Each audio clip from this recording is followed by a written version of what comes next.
The arena was shaking with noise when the ball left Kobe Bryant's fingertips. It was the shot everyone expected him to make. The fadeaway he had practiced since he was a teenager. The move defenders studied for years, but still couldn't stop. For a split second, as the ball hung in the air, it felt like time paused. Then it hit the front rim, bounced high, and rolled off. The crowd gasped. The buzzer sounded. And Kobe Bryant, in the final seconds of one of the most emotionally charged games of his career, had missed the shot that could have sealed the night. But what happened in the seconds after that miss would become the real story. Not the scoreboard, not the highlight reels, but the quiet, unexpected moment that revealed a truth about Kobe few people ever saw. It was March 1st, 2015, late in the season, the Lakers already out of playoff contention. The team was struggling, the roster full of young players still learning how to be professionals. Kobe had been battling injuries all year, fighting a body that refused to keep pace with the fire inside him. Yet that night, he was locked in, focused, sharp, playing with the kind of intensity that made everyone forget he was nearing the end of his career. The Lakers had been trailing by 12 in the fourth quarter when Kobe took over. He hit 3 impossible shots, grabbed a crucial rebound, and delivered a pass so precise it looked like something he had dreamed beforehand. Suddenly the Lakers were down by 1. With 8 seconds left, the entire arena on its feet. Everyone in the building knew who was getting the ball. When the whistle blew and Kobe caught the inbound pass, the defender tightened up, but it didn't matter. Kobe dribbled to his spot, turned, rose, and released. It was perfect until it wasn't. As the ball bounced away, a hush fell over the crowd. Kobe landed, held his follow-through for a heartbeat, then let his arm fall. He didn't flinch. He didn't curse. He didn't show frustration. Instead, he exhaled slowly, almost peacefully, as if he understood something no one else could. His teammates jogged toward him, unsure of what to say.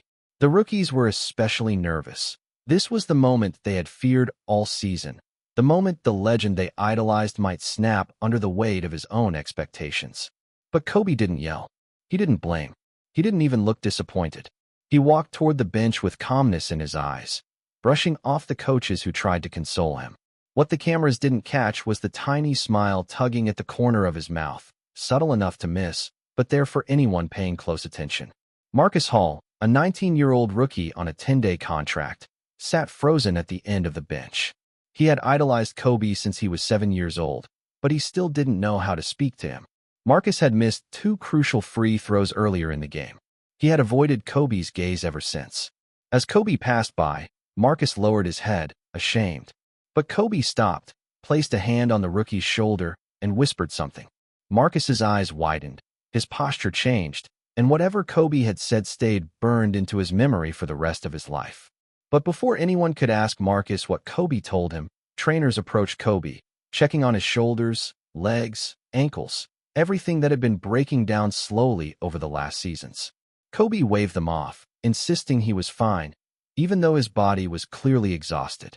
What wasn't clear to anyone in the arena was the battle Kobe had been fighting privately for months. It wasn't physical. It wasn't emotional. It was existential. Kobe had always defined himself through mastery, through winning, through controlling the outcome. But lately, he had been forced to confront something he couldn't outwork, outthink, or outfight: time. As he sat on the bench, staring at the court, Kobe felt something unfamiliar rising inside him. Not frustration, but acceptance. He wasn't losing his edge. He wasn't failing. He was transforming.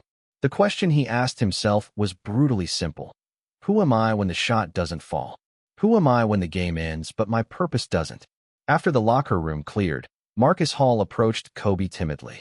Kobe was still in full uniform, lacing up his shoes again as if preparing to go right back onto the court. Marcus hesitated at the doorway. Kobe looked up, nodding for him to come in. Marcus sat across from him, silent, waiting for permission to speak. Finally, Kobe tossed him a towel. "You're thinking too much," Kobe said. Marcus whispered, "I let you down." Kobe shook his head.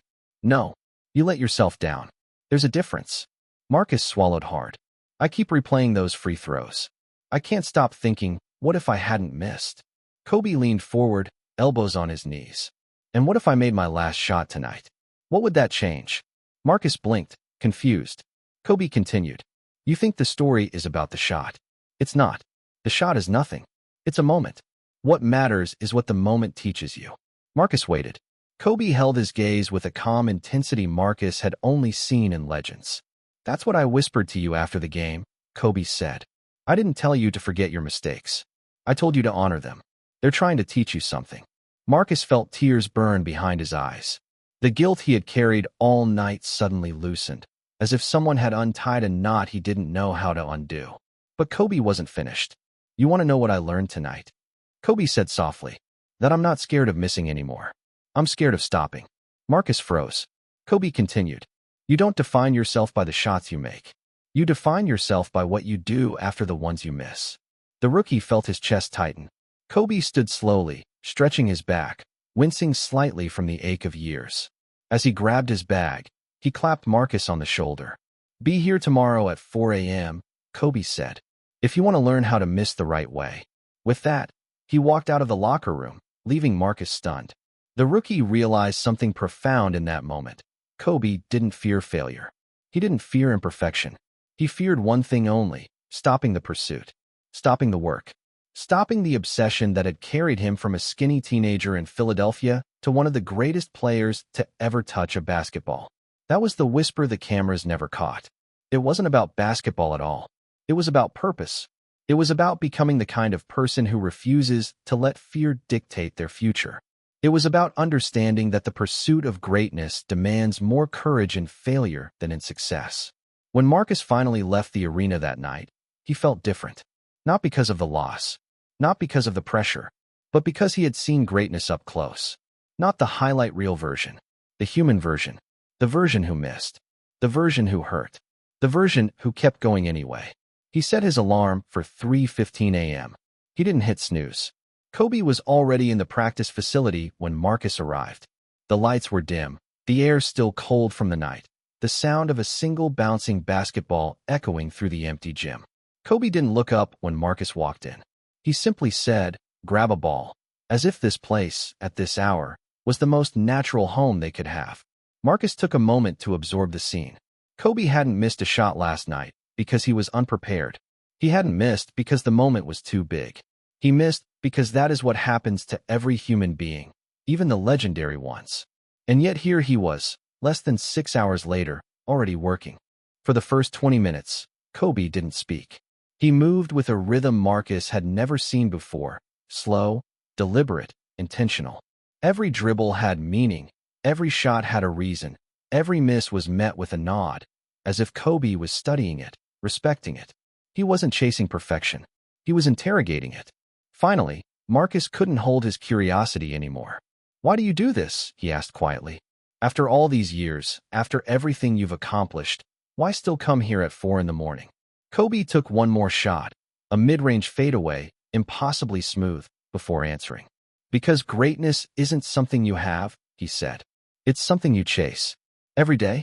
And the second you stop chasing it, even for a moment, it disappears. Marcus tried to process that, but Kobe saw the confusion on his face. He motioned for the rookie to come closer. Everyone thinks the work is about the makes, Kobe said. But it's not. It's about the misses. The game doesn't test your talent. It tests your resilience. Marcus nodded, pretending he understood, but Kobe smiled knowingly. Last night wasn't about the final shot, Marcus. It was about who I decided to be after it. He dribbled again, then added softly. And it's about who you decide to be after yours. They trained until the sun rose. 2 hours of footwork, finishing drills, balance work, mid-range repetitions, free throws. Kobe noticed everything. The slight dip in Marcus's shoulder on his release, the brief hesitation in his first step, the way he exhaled too early on layups under pressure. And every correction Kobe gave him came with a story. A playoff game he had nearly lost because of poor footwork, a shot he missed because his breathing had been off, a moment where one detail nearly cost him everything. But then something unexpected happened. Kobe stopped the drill, walked to the baseline, and sat down. His knees cracked loudly as he bent them, but he didn't hide the pain. Marcus sat beside him. Kobe stared at the empty gym, almost as if he was looking through time itself. You want to know the truth about last night? Kobe said quietly. That wasn't the first time I missed a game winner. It wasn't the 10th. It wasn't even the 50th. Marcus looked at him, stunned. Kobe continued. They remember the ones I made. But the ones I missed? Those are the ones that built me. He sighed, rubbing the back of his neck. You spend your whole life chasing the perfect moment, the perfect shot, the perfect play. But eventually you realize something. The perfect moment is the one where you don't quit. For a few seconds, neither of them spoke. Then Kobe said something Marcus would never forget. Missing isn't failure, he whispered. Quitting is. Marcus felt something shift inside him. The fear he had been carrying since the missed free throws began to loosen. Kobe's voice grew softer, almost reflective. When I was your age, he said, I thought missing meant I wasn't good enough. Now I know missing means I'm still trying. The gym doors opened suddenly, and the assistant trainers walked in, surprised to see the two of them already drenched in sweat. Kobe stood slowly, stretching out his back again. For a moment, Marcus saw the truth beneath the legend. A man whose body hurt every day, but whose spirit refused to let go. As practice wrapped up, Marcus thought the lesson was over. But Kobe wasn't done. Later that afternoon, in the film room, Kobe sat beside him with a remote in hand. Let's watch it, Kobe said. Marcus froze. Watch what? Your misses, Kobe replied calmly. You'll never grow if you're afraid of them. They watched the game footage in silence. The missed free throws. The hesitation. The rushed form. Marcus watched himself fail in slow motion, frame by frame. But Kobe didn't flinch. He didn't scold. He didn't mock. Instead, he began breaking down the mistakes the same way he broke down opponents, with precision, empathy, and absolute clarity. You're not losing because you're bad, Kobe said. You're losing because you're hiding.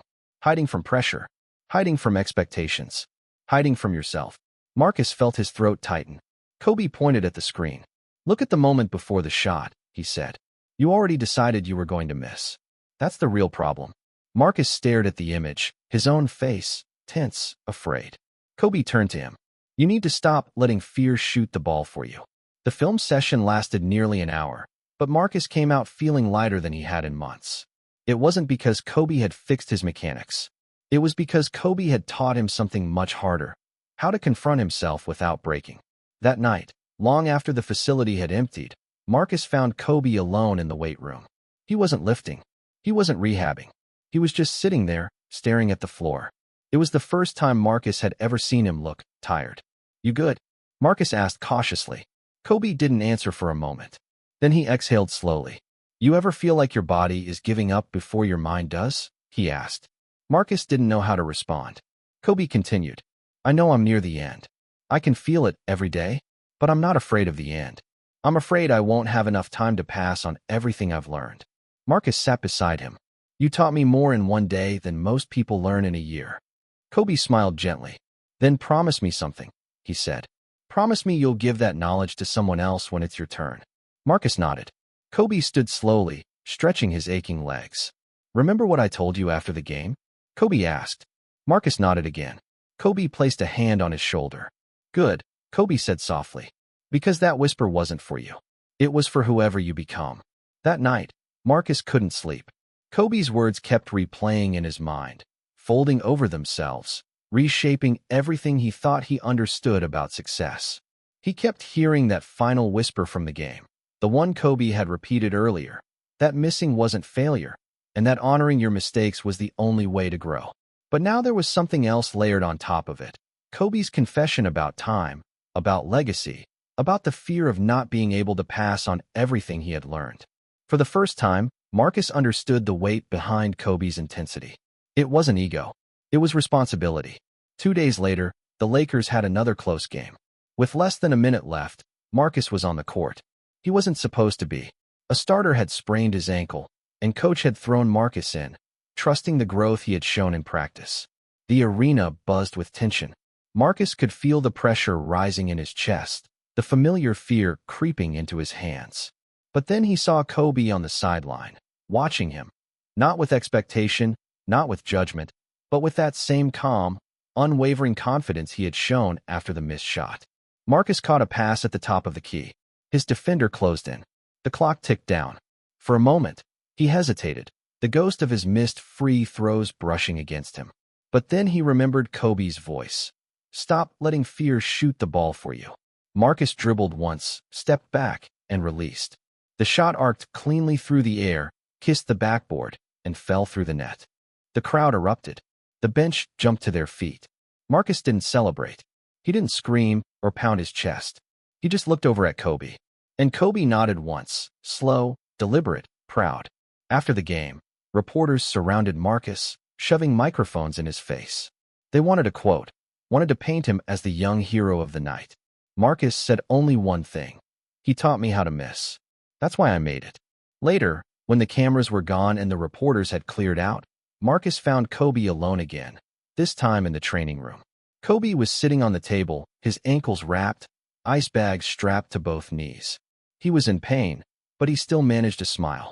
Nice shot, he said. Marcus shook his head. That was your shot. You gave it to me. Kobe chuckled softly. Nah, I just gave you permission to take it. Marcus sat beside him. Kobe looked at him with a seriousness that sent a chill through the room. You're not here to beat me, Kobe said. You're here to become someone who can carry what I leave behind. Marcus didn't know how to respond. Kobe continued, his voice steady despite the strain in his joints. People think greatness is about what you do on the court. That's only half of it. The other half is what you build in other people. He paused, letting the weight of that truth sink in. I won't be here forever, Marcus. Basketball doesn't last. Fame doesn't last. Even winning doesn't last. But who you lift up along the way, that lasts longer than anything. Marcus swallowed hard. Kobe wasn't talking about basketball anymore. He was talking about legacy, about continuity, about the invisible thread that connects one generation to the next. And then Kobe asked a question Marcus never expected. You remember what I whispered after the final shot? Marcus nodded. Kobe leaned back slowly, wincing as the ice shifted on his knees. Do you know why I said it? Marcus waited. Kobe stared at the floor, as if searching for the exact words. Because one day, Kobe said softly, you'll miss something that matters. A shot, a chance, a moment. And when you do, I need you to remember that missing doesn't end you. It begins you. Marcus felt the air thicken. Kobe wasn't just giving advice, he was preparing him. Preparing him for the harshest truth of adulthood, that life isn't defined by the moments we execute perfectly, but by how we respond when we don't. A week later, Kobe's shoulder gave out again. The medical reports were grim. He wouldn't finish the season. When the news hit the locker room, the atmosphere collapsed.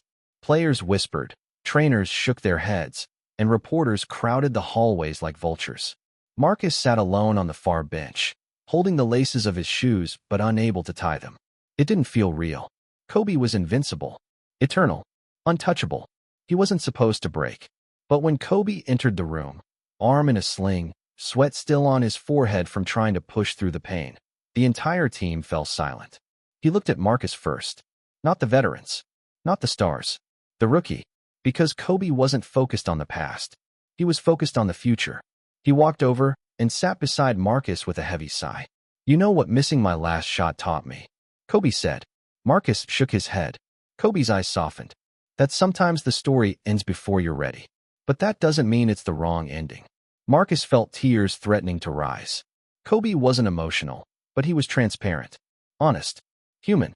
I always thought my purpose was to play, Kobe continued. But maybe my purpose was to teach. Maybe the game was never really about me. Marcus shook his head fiercely. No, the game is you. Kobe smiled gently. No, rookie. The game is bigger than all of us. He paused, then leaned in. Not with the intensity of a coach or the confidence of a superstar, but with the vulnerability of a man who understood that even legends don't get to choose their final chapter. Do you want to know what I whispered that night? Marcus nodded. Kobe finally said it. I told you the miss didn't define me, and it won't define you either. What defines us is what we choose next. Marcus closed his eyes, letting the words anchor themselves in a place deeper than memory. Kobe stood slowly, adjusting the sling around his shoulder. As he turned to leave, he added one final line, one Marcus would carry for the rest of his life. One day, you'll be the whisper someone needs. Don't be afraid to give it to them. Years later, long after Kobe retired, long after Marcus became a mentor himself, long after life had thrown him its own collection of missed shots, he found himself repeating those same words to a young player who had just failed in front of a crowd. And in that moment, Marcus understood the full truth of Kobe's whisper. Greatness isn't the shot you make. It's the courage you pass on. It's the legacy of choosing what comes next.